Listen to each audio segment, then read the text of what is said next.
안녕하세요. 안녕하세요. 예, 오늘 이제 첫 수업을 시작하고요. 오늘 첫 시간이기 때문에 먼저 3개월 순환 과정이라 어디서부터 출발해도 상관은 없는데 일단 기본적인 진행 순서는 오늘이 첫 시간입니다. 그래서 간단하게 몇 가지 강의에 대해서 말씀을 드리고 진도 바로 들어가도록 하겠습니다. 오늘 강의 계획서를 한 번씩 나눠드렸는데요. 거기 보시면은 일단 우리 수업 시간이 월요일입니다. 그래서 혹시 프린트에 화요일로 잘못되어 있는 친구들은 월요일로 바꾸시고요.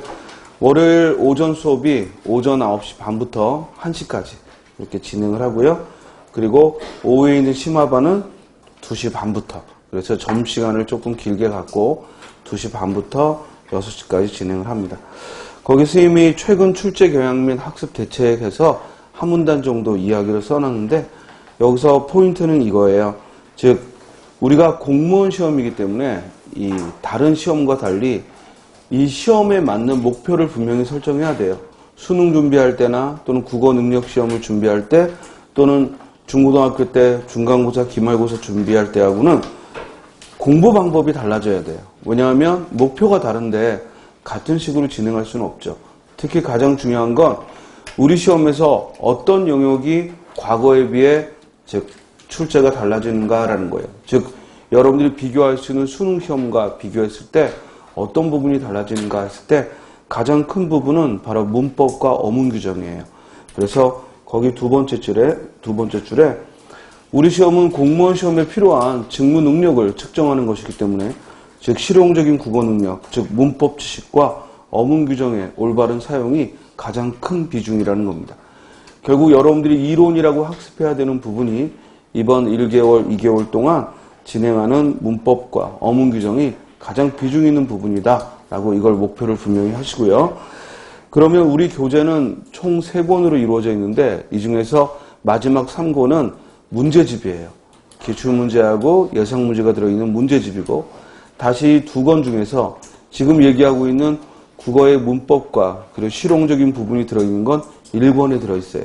그래서 여러분들이 공부하실 때 1권이 기본서다라고 전제하시고 그 1권을 시험 볼 때까지 적어도 수업 들으면서 또 공부하면서 그 1권을 완벽하게 소화한다라고 생각하시면 돼요. 그리고 2권에 들어있는 문학과 문학사에 관한 내용은 70%가 참고서다라고 생각하시면 돼요. 다 알아야 되는 게 아니라 내가 공부하다가 모를 때 찾아보기 위해 모아놓은 것이다. 물론 지금은 인터넷 또는 스마트폰을 통해서 정보 검색이 쉽지만 그래도 우리가 보다 효율성을 위해서 자료를 모아둔 것일 뿐이지 그 2권은 샅샅이 공부해야 될 그런 기본서는 아니다라는 거예요. 이해했어요? 그럼 제가 3분의 1로 줄여줬어요. 일단 양을. 그렇죠? 그리고 그 3분의 1, 약 300여 페이지, 400페이지 되는 이 3분의 1이 여기서 20문제가 나온다는 얘기입니다. 그러면 그 20문제를 위해서 우리가 그 몇 배가 되는 부분을 공부를 하는 건데, 제가 여러분들한테 한 가지 분명하게 해드릴 수 있는 건 우리가 지금 수업하는 내용에서 목표는 오로지 공무원 시험을 잘 보기 위한 거다. 갑자기 국어 실력이 뛰어나게 좋아지거나 막 어휘력이 늘어나거나 한자 실력이 커지거나 이건 불가능해요. 그러나 적어도 열심히 수업 진도를 따라오시고 여러분들이 오늘 공부한 걸 오늘 복습하신다면 20문제는 마치게 하겠습니다. 알겠습니까? 그리고 그것만 우리가 이룬다면 여기서 만나서 함께하는 시간이 의미가 있을 것이고, 아무리 여러분들이 국어 실력이 좋아져도 시험 문제를 푸는데 별 효과가 없다면 우리 이 함께하는 시간들은 아쉽고 뭔가 미련이 남을 겁니다. 그래서 서로가 좋은 시간을 이루기 위해서는 결국 결과가 좋아야 되고, 그러기 위해서는 분명한 학습 목표를 잡고 거기에 함께 노력을 해야 돼요. 선생님은 선생님대로 여러분들한테 정확한 길을 알려줄 거고 그 길을 열심히 뛰어가는 건 여러분들 본인입니다. 선생님이 어부다 줄 수는 없습니다. 선생님이 겉으로는 이렇게 튼튼해 보여도 아주 부실해요. 그래서 나는 내 한 몸 걷기도 힘들어요. 그렇기 때문에 여러분들을 내가 업고 뛸 수는 없는 것이고, 여러분들은 여러분들이 각자 찾아오는 것이고, 선생님이 먼저 조금 한 걸음 정도 앞서서 걸어갈 겁니다. 그러면 그 길을 따라서 차분히 가시면은 이 20문제 해결할 수 있다는 걸 분명히 장담하고, 또 세월이라는 게 지났잖아요. 그래서 우리 학원에서만도 벌써 15년, 20년 가까이 지나면서 많은 합격생 친구들이 나오고, 그렇다면 제가 앞서가는 그 길이 잘못된 길은 아니라는 걸 또 증명하고 있고, 여러분들도 그렇게 앞선 또 선배들이 했던 것처럼 한 걸음 한 걸음 나아가시면 좋겠습니다. 그리고 무엇보다도 이 우리 관계된 직렬, 보건직, 간호직 이런 직렬에 있어서는 거의 비교하기 힘든 그런 우리 학원의 우위를 보여주고 있습니다. 그래서 아마 여러분들이 우리 학원을 찾아오신 대부분의 이유도 선배들의 조언들이 컸으리라고 봅니다. 저도 이런 학원에 한 사람으로서 참여하고 있는 게 또 보람된 일이고, 여러분들이 또 합격하셔서 좋은 기억을 남겨주신다면 선생님의 삶에 있어서 이 시간들이 또 의미 있게 자리매김할 거라고 봅니다. 그러니까 여러분들도 자신의 목표를 위해서, 다른 누구를 위해서가 아니라 여러분들 한 사람 한 사람의 그 가까운 목표를 위해 열심히 생활해 주시면 좋겠습니다. 자, 그래서 1권이 어문 규정과 문법이 들어있고, 그리고 독해 부분이 역시 1권에 함께 들어있어요. 그래서 1권이 여러분들의 기본수다라고 생각하시고요. 자, 이 독해에 있어서 수능과 좀 다른 점은, 수능은 문학과 그리고 비문학이 거의 5대5의 비중이에요. 그렇지만 우리 시험은 절대적으로 비문학 우위입니다. 그래서 문학적인 부분은 무척 약하다. 그래서 문학에 너무 많은 걸 투자하지 말고, 문학은 수업 시간에 하는 내용 정도만 다루어 주시고, 복습할 때도 충분히 문제를 푸는 것으로 보완하면 되겠다. 문학을 깊이 있게 공부할 이유는 전혀 없다. 우리 시험에서 문학의 비중은 비문학과 치면은 7대3 정도 비중입니다. 그래서 비문학이 좀 더 우위에 있으니까요. 여러분들이 그 점을, 수능과 좀 다른 점을 이해해 주시기 바랍니다. 자, 그리고 이제 중요한 건 이 어휘력인데, 고유어, 한자어, 한자성어, 속담, 관용어, 사실 할 게 참 많죠. 근데 이 부분은 수업으로 이해시켜야 될 내용이 아니거든요. 여러분들이 자율학습을 해줘야 되는 부분이야. 그래서 수업 마치고 항상 돌아가면은 국어가 들은 그날만큼은 이 한 페이지든 두 페이지든 어휘 파트 부분을 선생님이 수업 시간에 알려드릴 겁니다. 그 주에 공부해야 될 내용들을 알려드리면 꼭 그 부분을 공부하고, 암기하려고 하지 마시고요. 읽어만 주세요. 읽으면서 한 걸음 한 걸음 이렇게 나아가 주시면 되겠습니다. 그러니까 부담 갖지 말고, 많이 외워야겠다, 영어처럼 막 외워야겠다 이렇게 부담 갖지 마시고요. 우리 공부해야 될 그 어휘의 약 70%는 이미 여러분들 머릿속에 들어있어요. 알게 모르게 살아오면서 여러분들이 알고 있는 것들이니까 그런 것들을 한 번 더 확인하는 과정이기 때문에 사실 외워야 될 부분은 그리 많지 않습니다.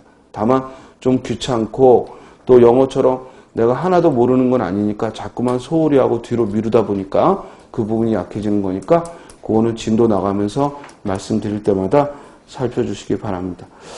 그리고 맨 마지막에 써놨듯이 한자에 대한 부담을 덜고, 올해도 한자 문제 한 문제도 안 나왔습니다. 즉 한자 성어 정도만 한두 문제 나오군요. 작년에는 한자 문제가 꽤 비중 있게 한두 문제씩 어느 시험에서나 나왔는데, 올해는 또 하나도 안 나오고, 그러니까 한자에 있어서는 여러분들이 최소한만 해주면 돼요. 그 최소한이 없기 때문에 부담을 갖는 건데, 그 한자 공부에 있어서도 수업하면서 여러분들한테 몇 가지 방법들을 알려드릴 겁니다. 그럼 그 부분들을 하나하나 실천해 주시면 되고요. 그 아래 보면 강의계획표에서 3개월 과정을 기준으로 삼아서 저희가 진행할 강의 순서를 써놨는데요. 여기 제가 23개의 테마를 잡았어요. 여기서 한 문제씩 나온다고 생각하시면 돼요. 이해돼요? 그래서 한 단원마다 한 문제 정도씩 비중을 갖는다라고 생각하시고, 여러분들이 내비게이션이다 생각하고, 요 계획표라고 말씀드린 것이 내가 기어이 도착해야 될 목적지다라는 생각으로 참고해 주시면 되겠습니다. 그리고 오후에 있는 심화반은 우리 기본반은 주로 기본 수업 위주로 진행하겠지만, 심화반은 프린트로, 그래서 특강용 프린트로 제가 하나하나 만들어서 진행을 하는데요. 주로 문제를 풉니다. 선생님 지론은 그겁니다. 이론 30%, 문제 70%. 그러면 국어는 100점이 나온다. 만약에 이론 70%, 문제 30% 이런 식으로 공부를 하면은 국어는 80점에 머문다. 그래서 100점을 맞고 싶으면 틈나는 대로 문제를 풀어야 되고, 그래서 심화반이라고 해서 우리가 기본반에서 배웠던 이론을 심화하는 시간 아닙니다. 문제를 풀면서 숙련하는 시간이다라고 생각하시고, 이제 오늘부터 처음 공부를 시작한 그런 친구들은 지금은 문제를 바로 접하기에 좀 부담스럽거든 3개월 기본반 진행하는 동안은 3권에 있는 문제집을 자기 나름대로 꾸준히 풀어가시면서 문제에 대한 적응을 키우시고요. 3권에 있는 문제집 중에서 기출문제 파트부터 먼저 푸세요. 예상 문제보다는 기출문제 문제 파트부터 먼저 풀어가시면서 진도에 상관없이 그냥 꾸준히 국어 들은 날은 3권에 있는 문제집을 풀겠다 이렇게 생각하시면 되고요. 그리고 오후에 이제 여건이 되는 친구들은 심화반 수업을 들으면 선생님이 직접 만든 프린트를 가지고서 여러분들과 함께 문제를 풀고 거기에 따른 해설들을 하면서 이론이 좀 더 심화되는 시간을 갖도록 하겠습니다. 자, 강의는 그런 식으로 진행하겠고요. 그리고 제 연락처를 모두 아래에 오픈했습니다. 그러니까 여러분들이 학습상 질문이 있을 때 이용하시면 되겠고요. 그럼 선생님이 조금 늦더라도 반드시 답변은 드리도록 하겠습니다. 그리고 적어도 김철민이라는 이 사람과 만나서 여러분들이 공부해서 국어시험을 봤을 때 내가 우리 국어생을 만나서 좀 더 쉽게 그리고 즐겁게 합격했다라는 말씀이 나올 수 있도록 선생님도 열심히 하겠고요. 제가 무엇보다도 제 강의에 최선을 다하겠다는 것은 여러분들을 위해서가 아니라 제 인생 때문이죠. 제게는 이게 직업이고 제게 이거는 30여 년간 해온 저의 정체성을 보여주는 일입니다. 그렇기 때문에 이 수업이, 이 강의가 결국 의미가 없다면 제 삶 자체가 결국 의미가 없어질 수 있기 때문에 저는 제 인생을 위해서 열심히 할 겁니다. 그리고 여러분들은 여러분들 인생을 위해서 열심히 해줬으면 합니다. 제가 여러분들의 합격을 위해 애쓰겠다는 말은 하지 않겠습니다. 그렇지만 제가 강의하는 것이 제 직업이고 제가 지금까지 살아왔던 그런 과정이기 때문에 저는 제 강의에 대해서 책임질 수 있도록 열심히 하겠습니다. 여러분들은 또 여러분들의 목표를 향해서 열심히 하시고 그러면은 서로 좋은 결과가 있으리라고 생각을 합니다. 알겠죠? 예. 그러면은 한 가지만 부탁을 드리죠. 수업 진행하면서요. 제가 주로 많이 여러분들하고 눈을 맞추고 질문을 할 겁니다. 그러면은 최대한 반응을 보이셔야 됩니다. 그래야 제가 수업 진행하면서 조금 더 나아가는 부분도 있고 아니면 좀 빨리 진행하기도 하고 이렇게 진행을 할 거니까요. 여러분들도 자기 자신과 선생님하고 1대1 수업이다 생각하시고 그렇게 반응하시면서 공부하시면 좋겠습니다. 그러면 하나하나 이제 진도 나가면서 또 설명을 드리도록 하겠습니다. 먼저 교재에 보면요. 한 가지 주의할 게 우리 교재 맨 앞에 보면 목차에 올바른 언어 생활이 먼저 출발할 겁니다. 이 부분은요. 여러분들이 우리 수업을 모두 듣고 진도를 모두 나간 다음에 스스로 확인하는 자료입니다. 그러니까 왜 이게 맨 앞에 있냐면 가장 시험에서 빈번하게 나오는 것들을 모아놨기 때문에 목차 순서상 제일 앞에 있지만 우리가 진도를 여기서부터 나가지는 않습니다. 그러니까 1단원의 올바른 언어 생활은 이제 3개월 과정을 최소한 한 바퀴 돌고 아니면 한 2개월 정도 문법과 어문 규정이 이루어지면 그때 보다 중요한 것들을 한번 내가 얼마나 알고 있는지 점검하자라는 의미로 살펴보시면 되는 부분입니다. 이해됐습니까?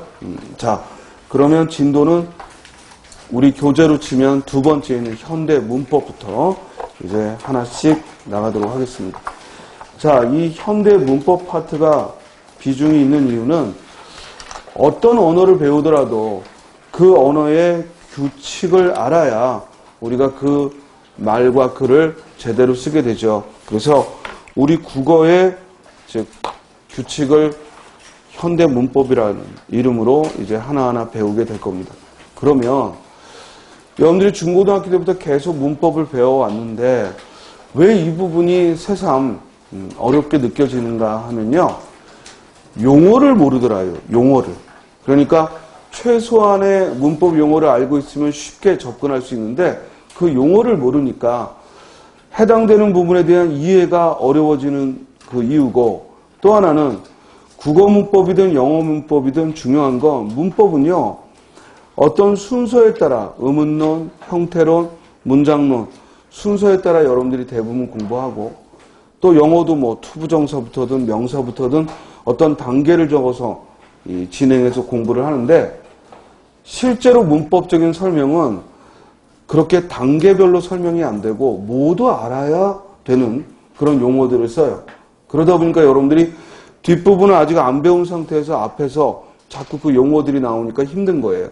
그래서 일단 문법 첫 출발을 하기 전에 여러분들이 꼭 알아야 될 용어를 몇 가지 설명을 하고, 그리고 하나하나 들어가도록 하겠습니다.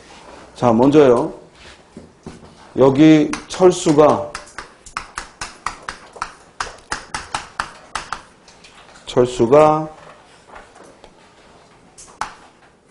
떡볶이를 먹었다.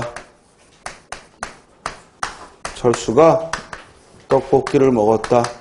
자, 이걸 우리가 뭐라고 불러요? 이렇게 주어 서술어가 들어가서 하나의 생각을 우리에게 전달하면 이걸 뭐라고 부르죠?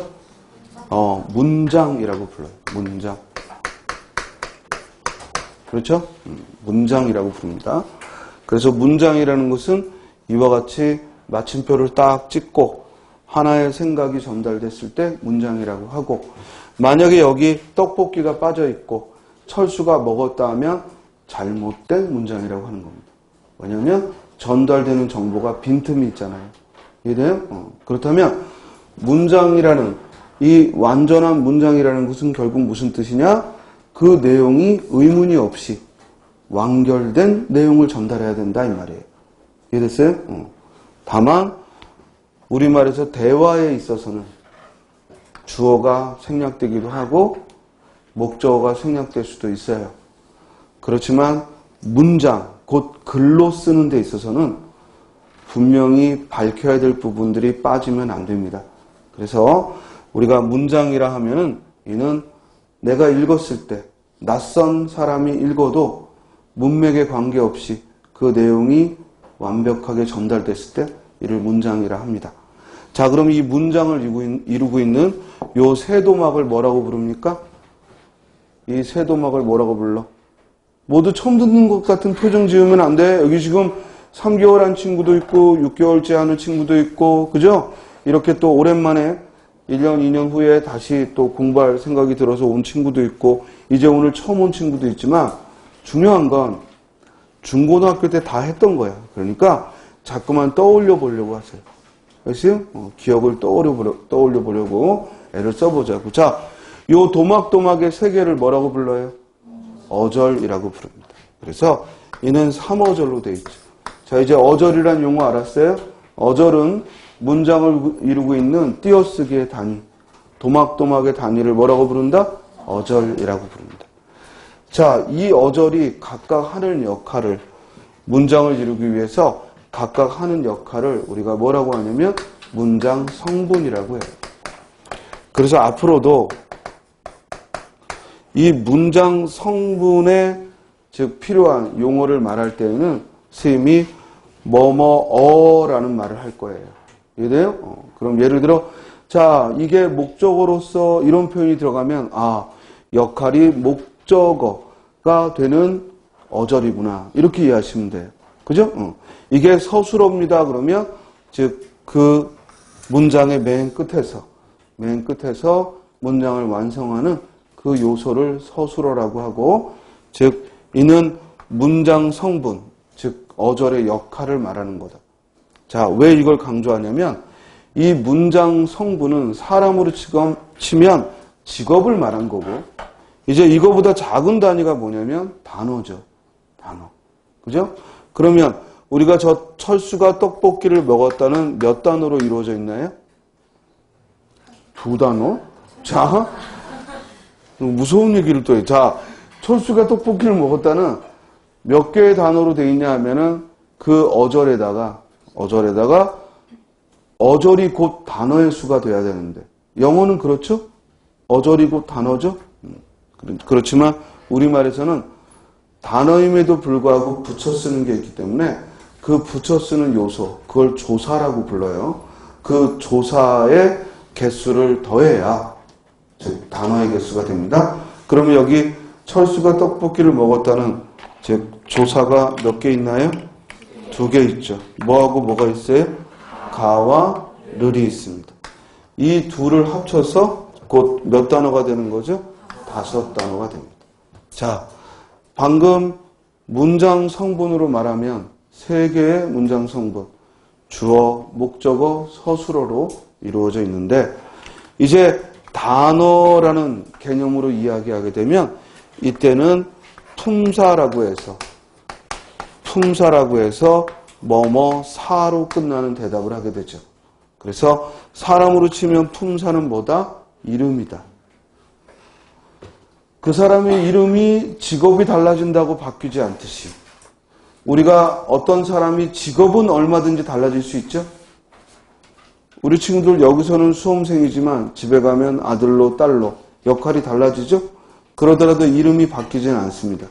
그렇듯이 그 단어가 가지고 있는 고유의 이름을 우리는 품사라 하고 그것이 문장에 따라서 하는 역할을 문장 성분이라 해요.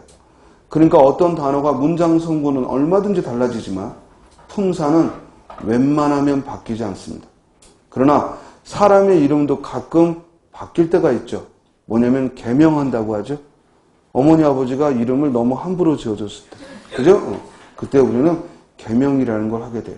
또는 본인이 뭔가 주술적인 힘을 빌리기 위해서 이름을 바꾸면 합격한 데더라. 그래서 이렇게 또 개명하기도 합니다. 이렇듯 이 품사는 이름을 말해요. 그럴 때 그 이름은 항상 뭐가 들어가게 대답하면 된다? 사자가 들어가게. 물론 여기에는 명사, 대명사, 수사, 관형사, 부사 등등 9개의 이름이 있지만 그걸 지금 외우라는 게 아니고 여러분들이 들어봤던 걸 떠올리시면 되는 거예요. 자, 예를 들어 먹었다에 문장 성분이 뭐냐 그럼 뭐라고 대답해요? 서술어라고 대답하지만 먹었다의 품사가 뭐냐 그럼 뭐라고 대답해요? 동사라고 대답하는 겁니다. 그래서 이렇게 사자 들어가는 즉 이를 이름 즉 품사라고 부릅니다. 그러니까 어떤 설명을 하면서 여기서 명사가 이런 얘기를 할 때와 여기서 주어가 이런 얘기를 할 때는 다른 얘기입니다. 이해됩니까? 여기서 형용사가 이런 말을 할 때와 여기서 관형어는 여기서 서술어는 이런 말을 할 때하고는 다르다는 거. 이걸 먼저 이해를 하고요. 그래서 문장 성분에 사용되는 7개의 문장 성분 기억하고 있어야 됩니다.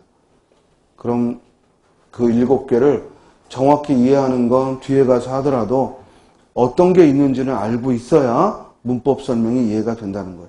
자, 문장의 제일 앞에 나와서 주체가 되는 걸 뭐라고 부른다? 주어. 다음 이 주어와 함께 문장을 이루는데 가장 필요한 필수적인 서술 기능을 가지고 있는 거. 그걸 뭐라고 한다? 서술어. 다음 이 서술어에 따라서 저렇게 먹었다처럼 목적어가 필요하고 그래서 목적어가 필요할 수 있고 또 우리말에 되다와 아니다와 같은 되다나 동사 되다나 아니다와 같은 형용사가 서술어가 되면 반드시 보호를 취하게 돼요. 그래서 주어, 서술어. 먼저 항상 문장이다라고 일컬어지는 주어, 서술어가 있는 것이고 거기에 목적어가 필요하고 보호가 필요할 수 있다. 또 하나 주의할 거 우리말에서 목적어와 보호는 절대 함께 오지 않는다. 그래서 목적어 아니면 보호가 더 필요할 수 있죠. 만약에 어떤 문장에서 주어, 서술어를 찾았는데 목적어나 보호가 필요 없다면 그렇다면 주어, 서술어 이외에 목적어, 보호가 즉 목적어도 필요 없는 것이요 보호도 필요 없다면 나머지는 뭐 아니면 뭐다? 관형어 아니면 부사어다. 그래서 관형어나 부사어의 주된 역할은 이 주어, 서술어를 꾸미는 거다. 그러므로 주어, 서술어가 문장을 이루는데 목적어나 보호가 필요가 없다면 나머지 눈에 띄는 건 모두 뭐다? 관형어나 부사어다. 따라서 관형어, 부사어는 꾸며주는 것이라 우리 사람으로 치면은 제복 같은 거예요. 즉 제복 같은 거라 이런 옷이 필요할 때도 있고 필요 없을 때도 있죠. 필요하면 쓰면 되는 거지만 필요 없는데 굳이 그걸 갖출 필요는 없습니다. 따라서 방금 전에 철수가 떡볶이를 먹었다도 즉 이 꾸며주는 성분 관용어와 부사어는 하나도 없죠. 그래도 문장을 이루는 데는 아무 지장이 없습니다. 그렇죠? 자, 다시 한번 문장 성분을 말할 때 쓰는 말, 즉 뭐뭐어 들어가는 말인데 여기에는 문장을 이루는 가장 핵심되는 주성분 4개가 있다. 그 중에 하나가 주어와 서술어고 그리고 나머지 목적어 또는 보어다. 그리고 이 주성분을 꾸미는데 사용하는 문장 성분 2개가 있다. 뭐와 뭐? 관용어와 부사어. 이제 보다 자세한 건 요 단원 들어갈 때 얘기를 하고 일단은 이 용어에 익숙해지자 이 말이에요. 이해됐죠? 이게 이해가 안 되는 상태에서 아무리 문법 설명을 하고 여러분들이 읽어도 머리에 안 들어오는 거예요. 그러니까 매번 문법이 어려워요 이런 말을 하는 거예요. 공부에도 어느 정도의 전략이 필요해요. 그래서 이걸 지금부터 깊이 있게 알자는 게 아니라 적어도 이 용어들이 무슨 말인지 이 용어들이 문장 성분을 가리킨다는 거 이것만 이해하면 되겠다는 말이에요. 그죠? 자, 그리고 이 6개 문장 성분 이외에 요 맨 앞에 문장 맨 앞에 쉼표를 찍고 가끔 와 또는 헉 또는 에그머니 이런 말들이 올 수가 있어요. 그걸 뭐라고 부른다? 독립어라고 그래요. 독립어. 그러니까 방금도 느끼겠지만 이 독립어는 거의 문장을 이루는데 필요 없어요. 필요할 때만 넣으면 돼요. 그러니까 독립어를 여러분들이 문장 성분으로 찾는 일은 거의 하늘의 별 따기처럼 드문 일일 겁니다. 다만 독립어란 뭐냐? 문장 맨 앞에 쉼표 찍고 즉 정말 말 그대로 독립적으로 나와 있는 것. 그렇죠? 요즘 말로 바꾸면은 왕따야. 알겠어요? 그러니까 요 안에 어울리지 못하고 앞에 나와 있는. 이해됩니까? 따라서 이건 물어볼 때만, 나올 때만 찾아내면 되는 것이죠. 독립어는 눈에 딱 띄죠? 그렇죠? 우리가 남들과는 좀 어울리지 않고 혼자 지내는 사람들이 무리해서 금방 눈에 띄듯이 이 독립어도 금방 눈에 띄어요. 자, 여기까지는 문장 성분을 말했습니다. 다음에는 이제 방금 말한 대로 품사라는 것은 그 낱말의 이름을 말하는 겁니다. 그런데 이 품사는 모두 몇 개가 있다? 현재 학교 문법에서는 9개를 얘기합니다. 자, 사물의 이름을 말하는 걸 명사, 그 명사를 대신하는 걸 대명사. 머릿속에서 대명사는 이것저것 그것 이 그이 저희 이것만 있는 거예요. 쉽게 말하면. 물론 더 세부적으로 들어가면 다른 것들도 있지만 일단 대명사 하면은 이것저것 그것 사물을 가리키거나 이 사람 저 사람 이 그이 저희 사람을 가리키거나 이게 대명사예요. 그렇죠? 자, 그 다음 숫자를 말하는 걸 뭐라고 한다? 수사. 그런데 명사, 대명사, 수사 중에 저 문장에서 찾을 수 있는 건 뭐야? 명사죠. 뭐가 있어요? 철수, 또 떡볶이. 그렇듯이 명사가 거의 대부분 우리가 즉 문장을 쓰는 데 있어서 많이 사용하는 것이고 대명사나 수사는 정말 가끔 사용합니다. 자, 문제는요. 요 명사, 대명사, 수사를 합쳐서 체언이라는 말을 쓰는데 요게 오히려 문법 설명할 때 참 많이 나와요. 그래서 앞으로도 체언이라는 말이 나오면 여러분들은 아, 명사 같은 걸 가리키는 말이구나. 이해돼요? 그래서 체언이라는 이 말은 요 품사가 사람 이름이라고 말할 수 있다면 체언은 성씨라고 생각합니다. 얘가 체언 가문에 속하는 애들이구나. 이렇게 생각하시면 돼요. 이해돼요? 그리고 그 중에 가장 장자가 명사구나. 그렇죠? 그래서 체언이라는 집안의 가장 대표적인 애가 명사구나. 이렇게 생각하시면 됩니다. 그렇죠? 다음. 이제 이 명사, 대명사, 수사 이런 것들 뒤에서 문법적인 역할을 주로 하고 이 사람들의 꽤 체언이라는 가문의 귀한 집 아이들이라는 걸 보여주는 게 바로 조사입니다. 얘는 몸종 같은 겁니다. 무슨 말이 알겠습니까? 있을 수도 있고 없을 수도 있는데 이 조사가 주로 하는 역할은 얘가 붙어있는 체언을 돋보이게 하는 겁니다. 얘가 주어라는 걸 말해주고 얘가 목적어라는 걸 말해주고 이렇게 돋보이는 역할을 합니다. 또는 얘가 그 문장에서 호위무사 같은 역할을 할 때도 있습니다. 뭔가 아니면 대부분은 이 체언을 돋보이게 하는 건데 그러지 않고 의미를 살짝 던질 수가 있어.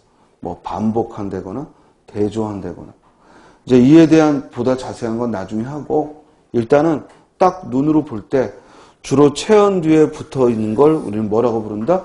조사라고 부르고 얘는 문법적인 역할이 주가 되죠. 그래서 이렇게 문법적인 역할이 주가 되는 걸 형식 형태소라는 말을 써요. 이 말도 좀 기억을 해놔야 돼. 우리가 형태소에 대해서도 나중에 배울 텐데 이 중에서도 형식 형태소라는 말이 나오면 이건 주로 무슨 역할을 한다? 문법적인 역할을 한다. 문법을 실질적인 의미보다는 문법을 표현하는 역할을 한다. 그러면 이렇게 체언처럼 실질적인 역할을 하는 건 무슨 형태소라고 부른다? 실질 형태소라고 부른다. 지금 우리가 한 달 내내 배워야 될 문법의 가장 핵심을 지금 말하기도 하는 겁니다. 그러니까 여러분들이 이 용어들을 일단은 잘 익혀두자. 그래야 혼자서라도 책을 읽을 때에도 의미가 들어올 것이고 수업 내용을 들을 때에도 소화가 될 겁니다. 자, 다시 한번 무슨 사라는 말이 붙으면 이건 품사를 말하고 뭐뭐어라는 말이 붙으면 이건 문장 성분을 말한다. 그런데 이 품사를 말하는데 가장 중심되는 역할을 하는 게 체언이고 그 체언이라는 가문에 속해 있는 대표가 뭐다? 명사다. 그리고 이 체언을 돋보이게 하는 문법적인 역할을 하는 걸 뭐라고 부른다? 조사라고 부른다. 여기까지 알겠죠? 그리고 조사처럼 문법적인 역할을 하는 걸 무슨 형태소라고 부른다? 형식 형태소. 그리고 실질적인 뜻을 가지고 있는 부분을 뭐라고 부른다? 실질 형태소. 이해했죠? 자, 그 다음 이제 서술어의 중심이 되는 품사, 서술어 역할을 주로 하는 거. 영어에서도 우리말에서도 똑같이 중요한 거. 그게 뭐예요? 동사죠. 그래서 사물의 동작을 말하면 동사. 그런데 우리말은 동사만이 아니라 또 사물의 성질, 상태를 표시하는 게 서술어가 되죠. 그걸 뭐라 해요? 형용사. 이 동사와 형용사를 합쳐서 얘네들도 체언과 마찬가지로 꽤 만만치 않은 가문의 사람들이에요. 문장을 이루는 가장 중심된다고. 그래서 그 가문의 이름을 뭐라고 부른다? 용언이라고 불러요. 거의 체언이 선비 집안으로 정적이라면 이 용언은 무사 집안이에요. 항상 움직이고 가서 막 쑤시고 베고 이런 역할을 합니다. 이해돼요? 그리고 그때그때 형태를 바꾸기도 합니다. 됐습니까? 그래서 용언이라는 말 자체가 형태가 바뀐다. 이걸 문법적으로 세련되게 뭐라고 하냐면 활용한다고 합니다. 그래서 활용하는 말. 그때그때 상황에 따라서 자신의 색깔을 바꾸고 활용하는 걸 우리가 용언이라고 하고 이 용언에 해당되는 게 동사와 형용사가 있다. 물론 이것도 자세한 건 나중에 하겠습니다만 이 용언에서 꼭 기억해야 될 거. 우리말에서 용언이라고 부를 수 있는 건 동사와 형용사밖에 없고 그리고 동시에 그 용언은 방금 바뀐다고 했습니다. 형태가 달라지는, 바뀌는 일을 하고 그 바뀌는 부분을 어미라고 하고 반면에 바뀌지 않고 뜻을 지니고 있는 부분을 어간이라고 해요. 그래서 우리말에서 어간, 어미라는 말이 등장하면 이건 무조건 어떤 단어에만 쓸 수 있습니까? 용언에만 쓸 수 있습니다. 어간, 어미라는 말은 동사와 형용사를 말할 때만 쓰는 말입니다. 그러니까 동사, 형용사 이외의 다른 말에서 어간, 어미는 이건 무의미한 얘기죠. 잘못된 얘기고요. 이해돼요? 그래서 항상 동사, 형용사라는 분석을 하려면 그 단어가 뭐라는 걸 전제하는 거야? 용언이라는 거. 그리고 그 용언이 어간과 어미로 이루어진 이 분석이 가능한 건 용언이고 그 용언에 해당되는 게 뭐와 뭐밖에 없다? 동사와 형용사밖에 없다. 한 번 더 어간, 어미라는 문법 설명이 나오면 그건 그 단어가 뭐라는 걸 전제한다? 용언이라는 걸 전제한다. 그 용언이 아닌 것, 즉 용언이 아닌 명사나 대명사에 어간, 어미를 붙이면 그건 뭐야? 읽어볼 것도 없이 무조건 틀린 말이지. 그렇습니까? 그래서 어간, 어미라는 이 문법 용어를 쓸 수 있는 건 뭐밖에 없다? 용언밖에 없고 용언에 해당되는 게 뭐와 뭐가 있다? 동사와 형용사가 있다. 그럼 바꿔 말하면 동사와 형용사는 형태수에 있어서 뭐와 뭐로 나눌 수가 있다? 어간과 어미로 나눌 수 있다. 이게 이어지는 거야. 즉 어간과 어미로 나눌 수 있는 게 용언이고 그러므로 용언은 동사와 형용사가 있고 그럼 바꿔 말하면 동사와 형용사는 반드시 뭐와 뭐로 나누어진다? 어간과 어미로 나누어진다.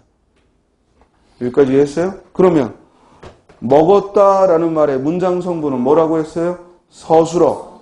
또 누구야? 동사. 문장 성분이 뭐냐 그러면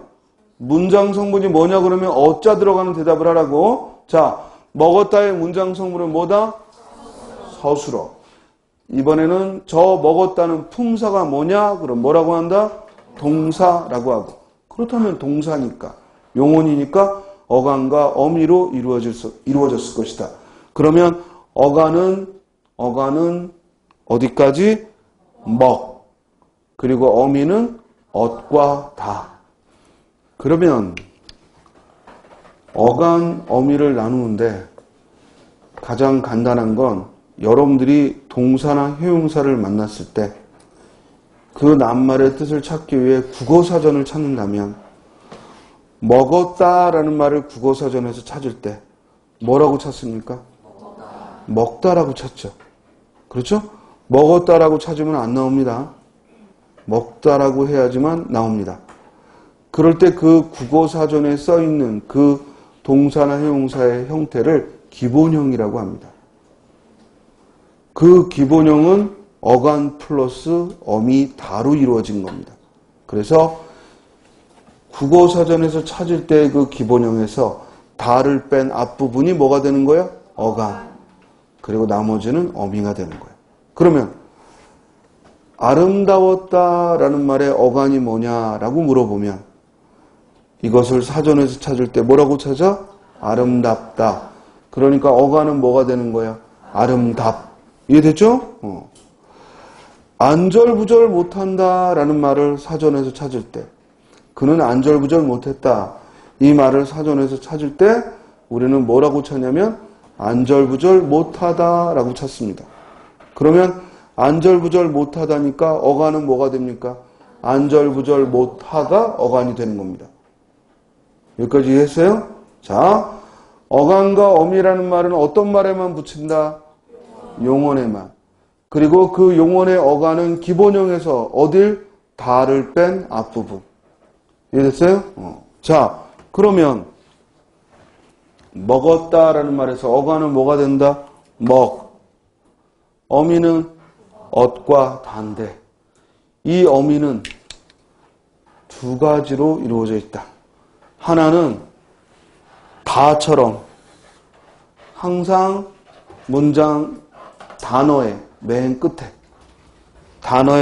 끝에 오는 이 어미를 어말어미. 반면에 이 중간에 끼어들어서 주로 시제를 말하거나 또는 높임을 말하는 것. 높임과 시제를 말하는 걸 뭐라고 부른다? 선어말어미라 부른다. 그러니까 이 선어말어미는 있을 수도 있고 없을 수도 있지만 어말어미는 반드시 존재하죠. 그래서 동사나 형용사는 반드시 어간과 어미로 이루어져 있고 이 둘은 서로가 없으면 단어를 만들 수가 없어요. 그래서 이렇게 서로가 의지하고 있는 형태소라 뭐라고 불러요? 의존 형태소라고 불러요. 그래서 꼭 기억할 거, 어간과 어미는 둘 다 서로가 없으면 단어를 이루지 못하니까 각각 무슨 형태소다? 의존 형태소고, 비록 의존 형태소지만 여기서 실질적인 뜻을 가진 부분은 어디다? 어간.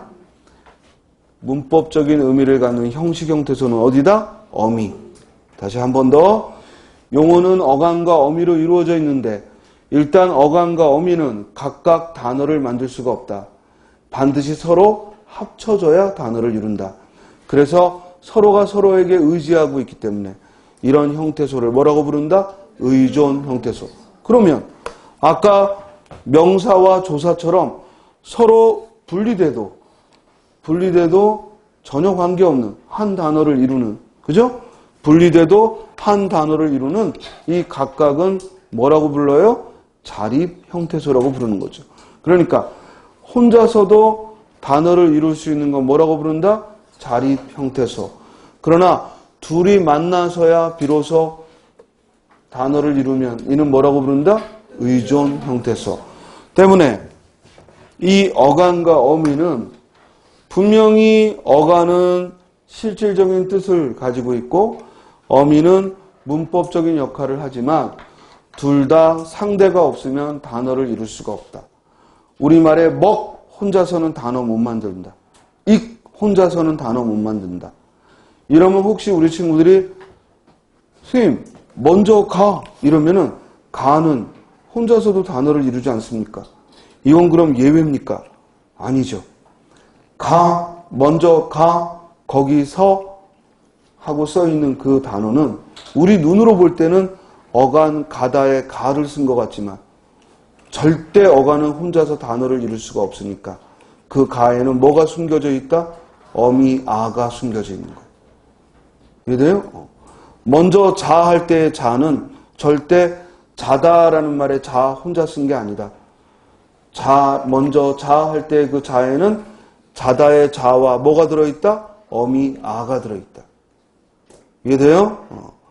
절대로 어간은 혼자 쓸 수 없다. 결코. 예외 없다. 그러니까 혼자 쓴 것처럼 보이는 어간은 사실은 뭐가 들어있다? 그 안에 어미가 숨겨져 있다. 알겠죠? 예외 없음. 됐습니까? 어간은 절대 혼자서 쓸 수 없다. 그러면 방금 어간 어미라는 말을 배웠으니까 이 어간은 그리고 어미는 즉 실질적인 뜻을 가진 부분이 어간이고 문법적인 역할을 하는 부분이 어미지만 어간 어미는 서로가 한 단어를 이루는 의존 형태소다. 이걸 잊어서는 안 돼요. 자, 그래서 동사 형용사를 용언이라 부르고 이는 어간과 어미로 이루어져 있고 어미는 선어말어미와 어말어미. 요 용어를 지금 이해하라고. 그리고 보다 더 자세한 건 그때 가서 배울 테니까 일단은 이 말들이 나중에 배워야 될 용어인데 계속 앞에서 나오거든. 됐어요? 그래서 미리 설명을 하는 거예요. 자, 이제 중요한 거 다 나왔네. 그렇죠? 체언유와 용언이 나왔으니까. 그럼 이제 또 이 중요한 단어들을 꾸며주는 여러 또 부수적인 단어들이 있겠네. 그 중에 대표적인 게 얘는 항상 체언을 따라다니면서 체언의 앞에서 체언을 꾸며주는 역할을 해. 그걸 뭐라고 해요? 관형사. 얘는 주로 용언을 따라다니면서 용언을 꾸며주는 역할을 합니다. 뭐라고 해요? 부사. 그래서 이 관형사와 부사는 항상 다른 것들을 꾸며주기 때문에 수식어이라고 하는 거예요.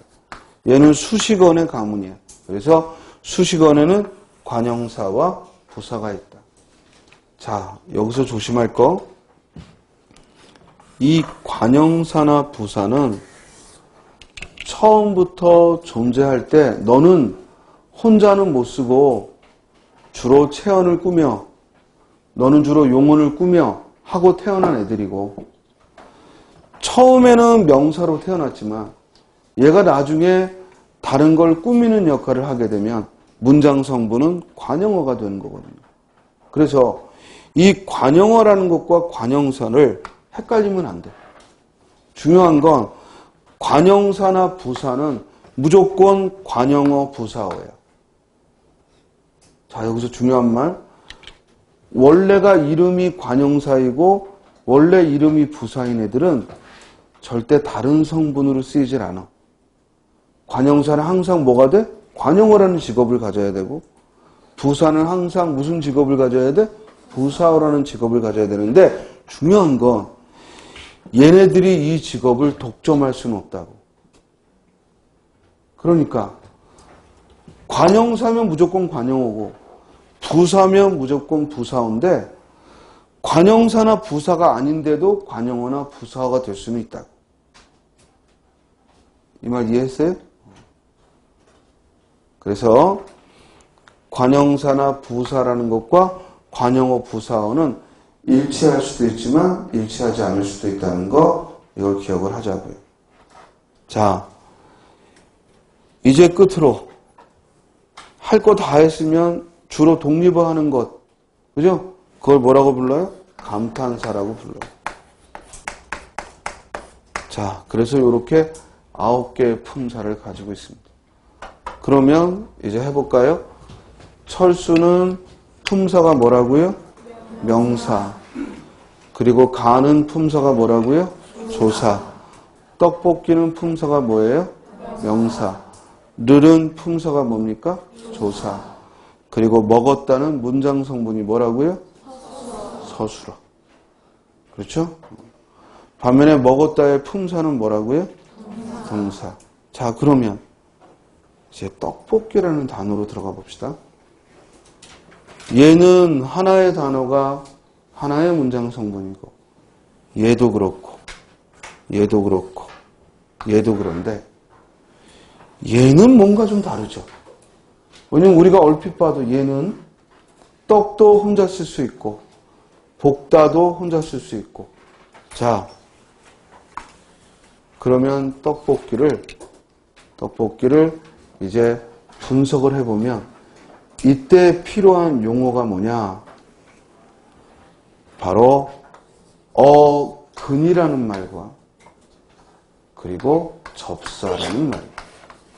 그래서 이 어근이니 접사니 하는 말은 평소에는 쓸 일이 전혀 없다가 이런 단어를 만났을 때 이제 필요한 용어예요. 그럼 이런 단어란 뭘까요? 1번 먹을 수 있는 거, 2번 여러 가지 성분으로 이루어진 거. 뭐예요? 여러 가지 성분으로 이루어진 거. 우리가 문법적 감각으로 봐도 떡볶이는 한 단어는 아닌 것처럼 보인단 말이에요. 그죠? 그럴 때 이걸 분석하려면 도구가 있어야 되잖아. 그 분석하는 도구가 뭐라고? 어근과 접사라고. 어근이라는 말은 어간과는 전혀 관계없는 거야. 이해돼요? 이 어근이라는 말은 언제만 쓰면 되냐면 뭔가 우리 감각으로 몇 개의 단어가 모였다고 생각이 들 때 어근이라는 말이 필요한 거야. 안 그러고 한 단어가 그대로 하나의 문법적 단위가 그대로 한 단어인 것처럼 보이면 어근이라는 말은 필요가 없고요. 어근이라는 말은 항상 우리가 문법적으로 따져봤을 때 얘가 뭔가 다른 단어와 다른 것이 만난 것 같다라는 느낌이 들면 그때 이제 어근과 접사라는 그 돋보기로 살펴보는 거야. 그럴 때 가만히 봤더니 떡이 있고 볶다가 보여. 이렇게 뜻을 가진 형태소를 어근이라고 그래. 문제는 이 어근은 품사하고는 관계없고 떡이라는 명사가 됐든 볶다라는 동사가 됐든 품사에 관계없이 단어가 들어있구나 이 뜻이야. 만약에 이 어근과 어근만 보이면 그걸 합성어라고 부르고, 이해돼요? 단어가 만났으니까 그걸 합성어라고 불러. 그러면 합성어의 경우에는 아예 접사라는 말도 필요가 없는 거야. 이해돼요? 그런데 여기 이라는 얘는 떡을 볶다라는 행위의 의미를 명사로 만들어주는, 즉 사물화하는, 떡을 볶아놓은 것하고 사물화하는 그런 뜻을 가지고 있어. 그러니까 얘는 혼자서는 절대 사물이 아닌데 다른 단어 뒤에 붙어서 사물화하는 그런 역할을 해. 이걸 뭐라고 부르냐면 다른 말에 붙어서 새 말을 만든다 해서 접사라고 부르는 거예요. 그리고 원래부터 의미를 가지고 있는, 뜻을 가지고 있는 부분은 뭐라고 부른다? 어근. 그 어근에 붙어서 새 말을 만드는 역할을 하는 걸 뭐라고 부른다? 접사. 그래서 그 어근에 뒤에 붙으면 뭐라고 불러? 접미사. 어근의 앞에 붙으면 뭐라고 불러? 접두사. 그러면 이 접사는 있을 때만 찾으면 되는 거야. 이 접사는 있을 때만 찾으면 되고 이 접사가 없을 때에는 찾을 필요 있다 없다? 없다. 이 접사가 있는 경우를 뭐라고 부른다? 파생어.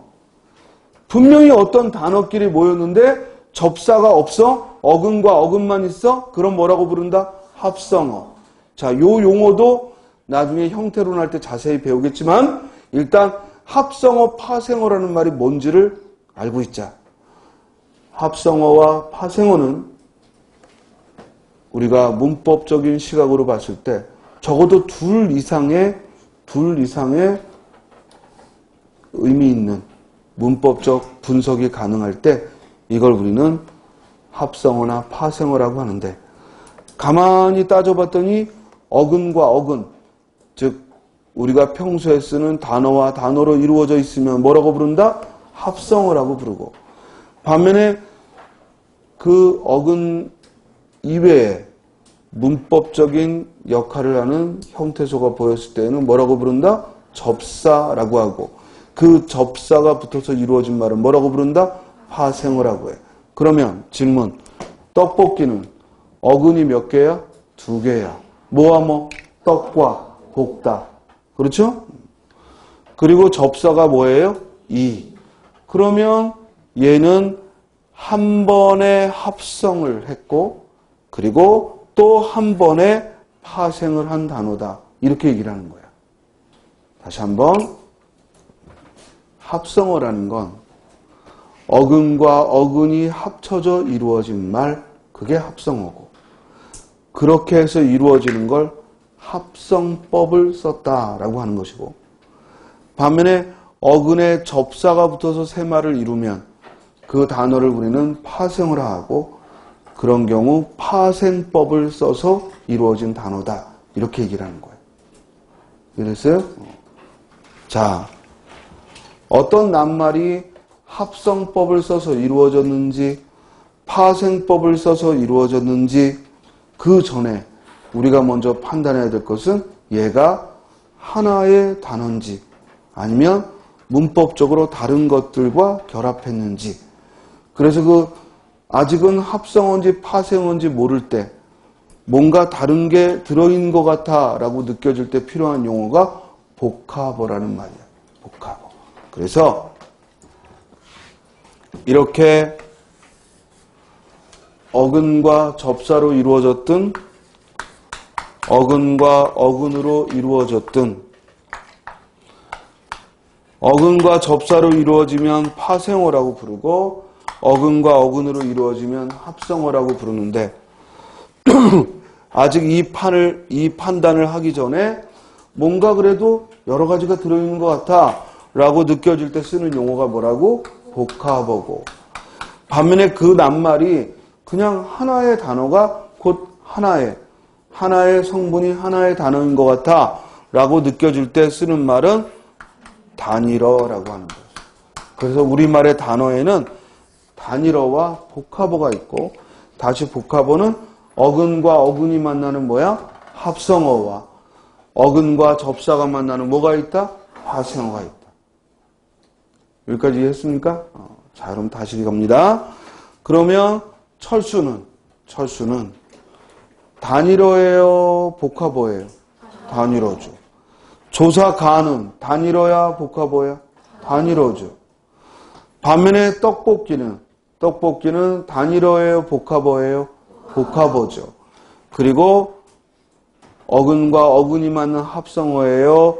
어근과 접사가 만난 파생어예요? 떡과 볶다까지만 보면 뭐예요? 합성어고, 그 합성어로 이루어진 말에 전미사 이가 와서 파생어가 됐으니까 최종적으로는 합성어라고 불러요? 파생어라고 불러요? 파생어라고 부르지만 일단은 복잡한 형성을 보이고 있는 겁니다. 그렇죠? 합성법 한 번과 파생법 한 번을 썼죠. 작년도 시험 문제입니다. 알겠습니까? 이제는 떡볶이의 형태소를 분석해라. 이게 아니라 떡볶이의 형태소를 분석했을 때 이에 대한 설명으로 적절한 거, 한 번의 합성법과 한 번의 파생법으로 이루어진 복합어다. 이해됩니까? 자, 그래서 떡볶이라는 이 단어에서 우리는 어근이라는 말이 이제 필요한 거야. 그럼 평소에 어근이라는 말은 쓸 일이 있어, 없어? 없어. 없어? 쓸 일이 없어요. 철수가 하나의 어근이라는 말은 의미 없는 말이야. 이해돼? 조사가가 하나의 어근이다? 이거 의미 없는 말이야. 어근이라는 말을 쓰는 이유는 뭘 구별하기 위해서야? 어근과 어근으로 이루어졌는지 아니면 뭐야? 어근과 접사로 이루어졌는지 이것 때문에 필요한 용어일 뿐이야.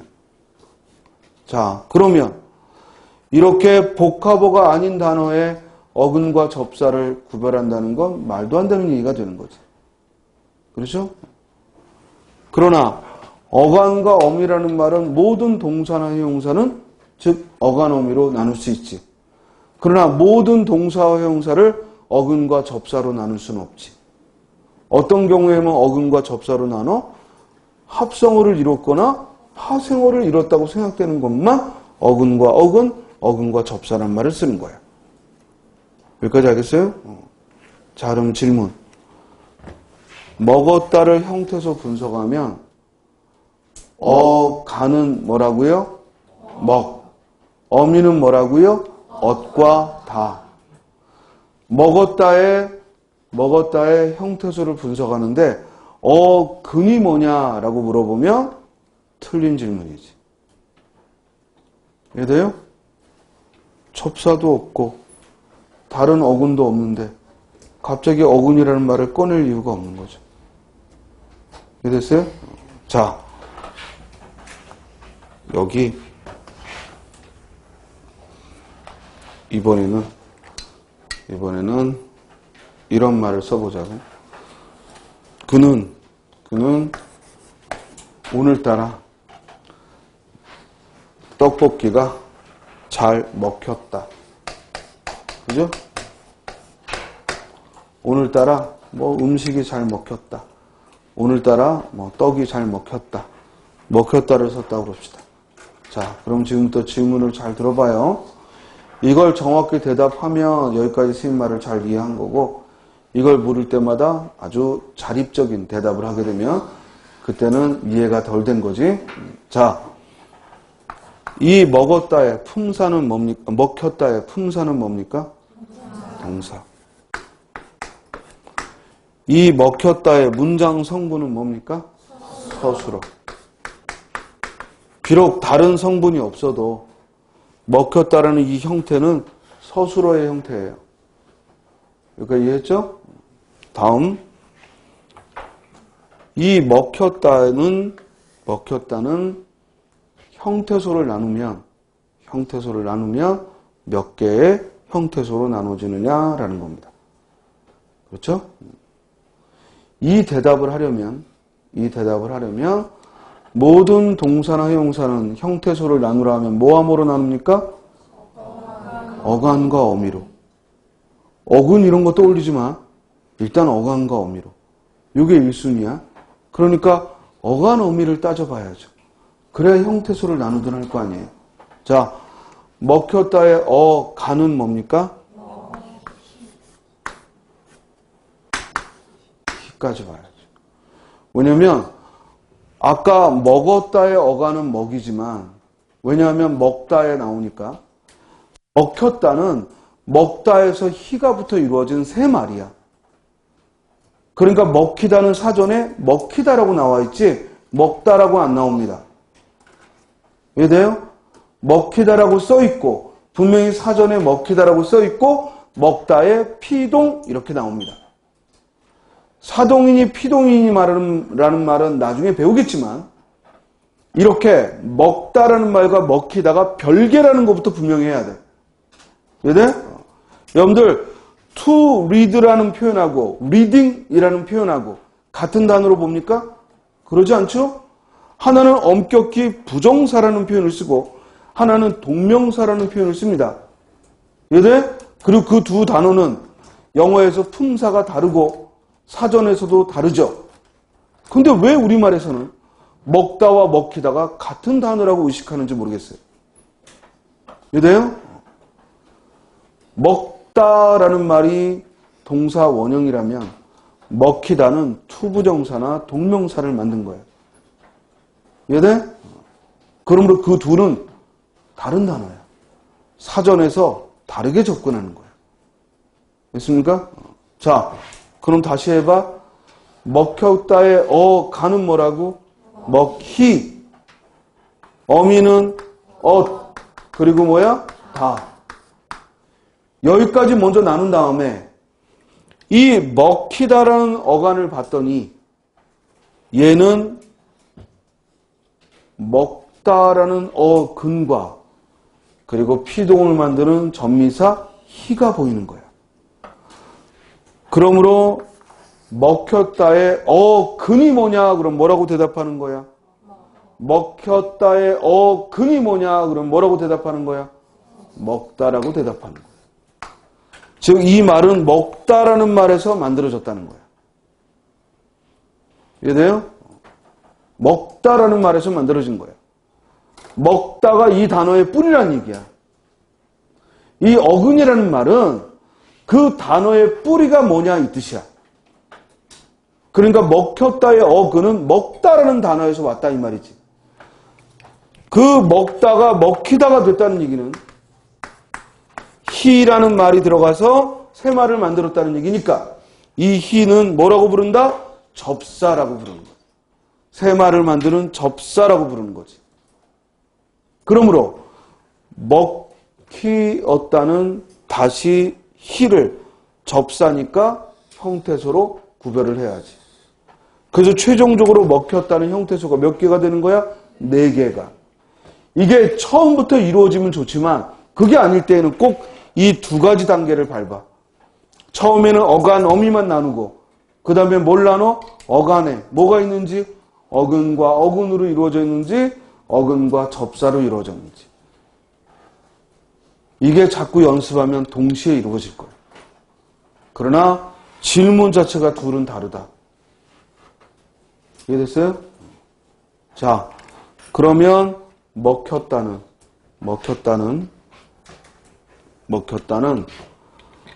먹히다라는 파생어다. 맞아요? 틀려요? 먹혔다는 먹히다라는 말에 라는 파생어다. 먹혔다라는 이 서술어는 먹히다라는 파생어다. 맞아? 틀려? 맞죠? 접사가 들어가서 이루어진 말이니까 파생어죠. 먹혔다의 그는 먹다다. 맞아 틀려? 먹혔다의 그는 먹다다. 맞아 틀려? 맞다. 먹혔다의 가는 먹다다. 맞아 틀려? 틀렸죠. 먹혔다의 그는 먹히다다. 먹혔다의 그는 먹히다다. 맞아 틀려?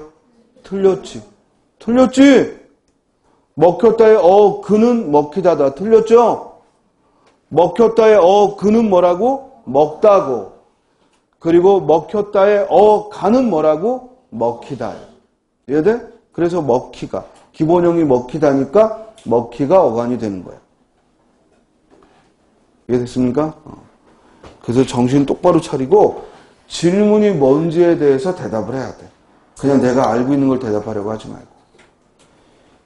이 용어들, 질문의 용어들, 설명의 용어들을 여러분들이 익숙해야지. 그래야 문법적인 설명이 보다 이해가 될 겁니다. 자, 정리하면 첫 철수가 떡볶이를 먹었다라는 이 간단한 문장도 무엇을 질문하고 싶어 하느냐에 따라서 우리가 대답하는 게 달라진다. 먼저 가장 기본적인 질문. 저 문장에서 각각의 어절이 담당하고 있는 문장 성분을 물으면 우리는 철수가 뭐야? 주어. 떡볶이를 목적어. 먹었다? 서술어 라고 답하면 되고, 저 문장에서 각각의 단어의 품사를 말해라 그러면 얼른 조사의 개수를 헤아려서 단어를 나눈 다음에 품사를 대답하면 되지. 그럼 품사를 대답해보면 철수, 명사, 가, 조사, 떡볶이, 명사를 조사, 먹었다, 동사라고 한다. 다음, 저 위의 단어에서 용언에 해당하는 것이 뭐냐라고 물으면 용언에 해당하는 것이 뭐냐 그럼 뭐라고 대답하면 된다? 먹었다. 용언에 해당하는 걸 찾으라는 얘기는 뭘 찾으라는 거야? 동사와 형용사를 찾으라는 얘기다. 위의 문장에서 체어는 두 개다. 맞아 틀려? 위의 문장에서 체어는 두 개다. 맞아 틀려? 맞죠. 체언이 뭘 가리킨다? 명사, 대명사, 수사를 가리킨다. 다음, 위의 문장에서 용어는 하나다. 위의 문장에서 용어는 하나다. 맞아요? 틀려요? 맞다. 용언이라는 건 뭘 가리킨다? 동사나 형용사를 가리킨다. 다음, 이제 위에 그래서 어근과 접사로 이루어진 단어는 하나다. 위에 그래서 어근과 접사로 이루어진 단어는 하나다. 맞아요? 틀려요?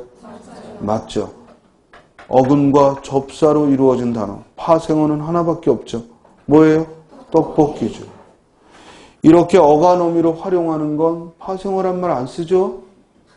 알겠습니까? 파생어라는 말을 쓰려면 그 안에 뭐가 들어있어야 돼요? 접사가 들어있어야 돼.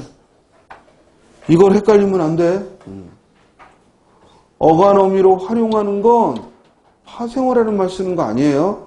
파생어라는 말을 쓰려면 그 단어가 반드시 뭐가 들어있어야 돼요? 접사가 들어있어야 돼요. 여기까지 이해했어요?